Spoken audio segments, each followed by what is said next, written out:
I think the issue with you neurotypicals is that y'all neurotypicals have this bad habit of wanting to control somebody that you either don't agree with or you don't understand. So, because you all don't understand someone's behaviors and their actions and why they do what they do, or because you don't agree with what they do or what they say, you try so hard, so desperately to control them. Like, you'll tell them, like, and the thing is, y'all are very rude about it. Like, y'all would be, why are you doing that? Why are you doing it that way? Why are you saying it like that? Why are you this? Like, and then the thing is, you all don't necessarily want to hear the answer of why they do it that way. You're basically asking, why are you not doing it the way that I want to? Why are you not saying it the way that I would say it? Why are you not being the way that I want, that I would be? Is that you neurotypicals, you all spend so much time comparing yourselves to everybody else and how everyone else does things, that when someone does something that differs from you all of a sudden feel the need to force them to be who you want to be. And this is you all's problem, is a lot of neurotypicals are followers. Now, I'm not saying that neurodivergents can't be followers, because neurodivergents do have a phase where they're like a follower until they wake up and start being on their own. But one thing about it is that neurodivergents tend to march the beat of their own drum. They tend to do their own thing, be an individual, be unapologetically themselves. And because they are being a version of themselves that is authentic to them, because you neurotypicals don't understand their authenticity, you want to try to sort of bully them or shame them into changing who they are, all because who they are being is making you uncomfortable. It's like you neurotypicals have a very hard issue accepting neurodivergents as they are. You all so desperately want to change people, and you want to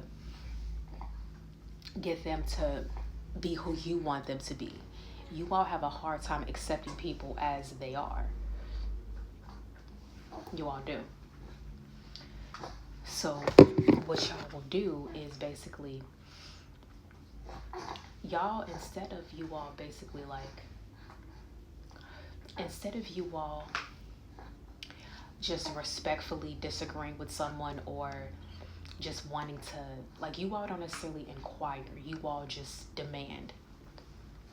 And the lack of better words is like, you all are not direct. When you don't agree with what someone does, or you don't like with what someone does,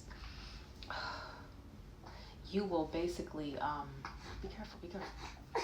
Okay.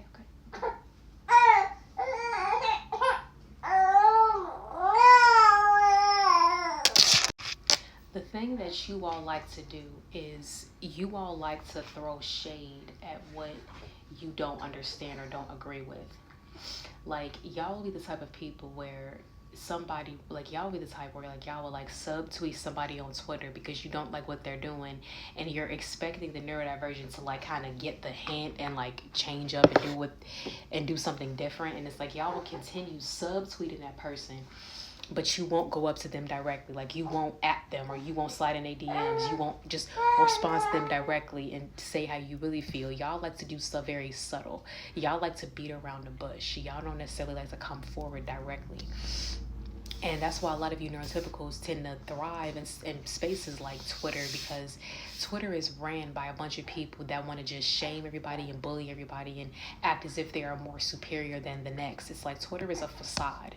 Now, unless you're actually there on Twitter, it's like posting like legitimate content and stuff like that, that's different. But for people that do Twitter socially, like, a lot of neurotypicals are on there because they want to just shame other people and seem as if they're better than the next person. And or even like on Instagram and stuff like that. Like, all they gotta do is just look the prettiest and be most aesthetically pleasing, and boom. But then you get in these spaces like TikTok, where you actually have to be authentic, the rawness of who you are. You have to get on this camera and start speaking, or doing whatever it is that you want to do when this camera starts rolling and sharing yourself with the rest of the world. And a lot of you neurotypicals are afraid to do that. You're afraid of being perceived. You're afraid of being judged. You're afraid of how people are going to look at you. You're afraid of how people are going to perceive you, how they're going to think about you. You're afraid of judgment, really, is the main thing. And that's why you see a lot of neurodivergents being content creators, having these platforms, because we're not afraid of being perceived. We're not afraid of being judged. We're not afraid of looking silly or cringy or whatever, because we're just unapologetically ourselves. It's like the very energy that we would have out in the school setting or in a community is the same exact type of energy we have coming out here on TikTok. That's why you see a lot of neurodivergents thriving on this app, because this app specifically, because we are in an environment where it's a need for authenticity. It's a need for uniqueness. It's a need for someone to be different.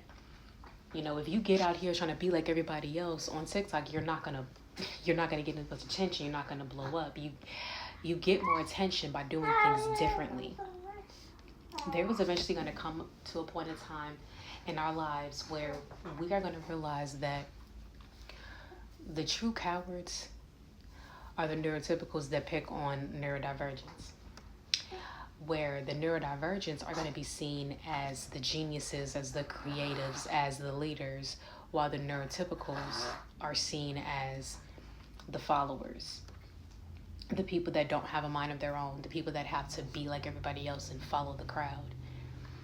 And it's like, growing up when you're isolated and rejected because you're different as a neurodivergent, you realize that once you guys reach a point of like adulthood and everyone's kind of like outside of that whole I'm trying to impress everybody, once you get to that point, you realize like how much of your life you could have wasted trying to be like everybody else, because eventually it's not going to matter.